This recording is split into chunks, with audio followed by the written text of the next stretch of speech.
Dinatnan naming mainit ang ulo ng ilang taga-Homeville ang relocation site sa Laguna na pinaglipatan ng Makati City Government ng ilang dati nilang residente.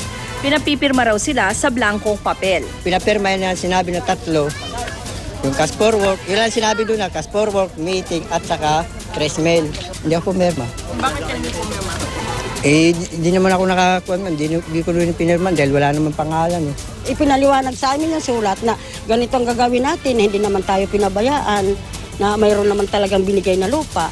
Habang ginagawa, magpapipirma na kami. Sabi ng lokal na pamahalaan, hindi sila kundi grupo ng homeowners ang nasa likod ng pagpapapirma na di pa rin malinaw kung para saan. Pinaliwanag po namin to na kung sino ang nakatanggap ng tulong ng Makati, pipirma. Yung hindi namin pinipilit. Ang gulo naganap matapos mabulgar sa Senado kung paanong wala raw dinat ng tubig, kuryente, pati mga bahay ang mga residenteng inalis sa Makati at inilipat sa Homeville.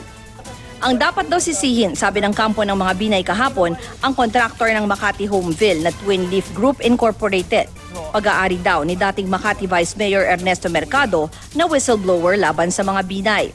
Paglilinaw ngayon ni Mercado, bagamat part owner nga siya ngayon ng kumpanya, gayon din ang dalawa niyang anak, hindi raw sila bahagi ng Twin Leaf noong itayo ang Homeville. Ako nagkaroon ng participation sa Twin Leaf from 2013 onwards hanggang ngayon. Hindi ko itatangging hindi ako ang presidente niya. Gayunman, inamin din niyang bilang Vice Mayor noon ng Makati, siya ang naging kinatawa ng lokal na pamahalaan sa proyekto.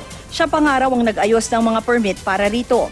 Pero di raw saklaw ng trabaho niya ang paglalagay ng mga linya ng tubig at kuryente, kundi trabaho na ng Makati City Engineering Department. Sinabihan niyo na ayusin. Maraming meeting ang engineering. Ang hindi ko lang alam talaga dahil sa nakat na nga yung relasyon ko sa kanila, kung bakit hindi na-process yan at bakit hindi nabayaran. Hindi rin daw kasama sa Phase 1 contract na nakuha ng Twin Leaf ang pag-aayos ng supply ng tubig at kuryente.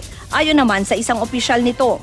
Nakumpleto naman daw ang mga sakop ng 300 million peso contract tulad ng pag-aayos ng kalsada at drainage at pagpapatayo ng barangay hall, paaralan, health center at covered court. Sa mahigit 124 million peso Phase 2 contract daw nakalista ang pagkakabit ng linya ng tubig, deep well at tangke, pati electrical works. Pero kinansela raw ng lungsod ng Makati ang kontrata ayon sa Twin Leaf official na si Myra Gonzales. Hindi na natuloy, oo. So, hindi na namin pagkukulag yun. Nakalistang incorporator si Gonzales ng Twin Leaf na tinayo noong 2005, pero hindi si Mercado. Lumabas lang ang pangalan niya at ng dalawang anak sa 2013 at 2014 General Information Sheet ng kumpanya sa Securities and Exchange Commission. Pinagtanggol ni Vice President Jejomar Binay ang Homeville na isa raw modernong relocation site. Magtanong ko kayo sa housing sector.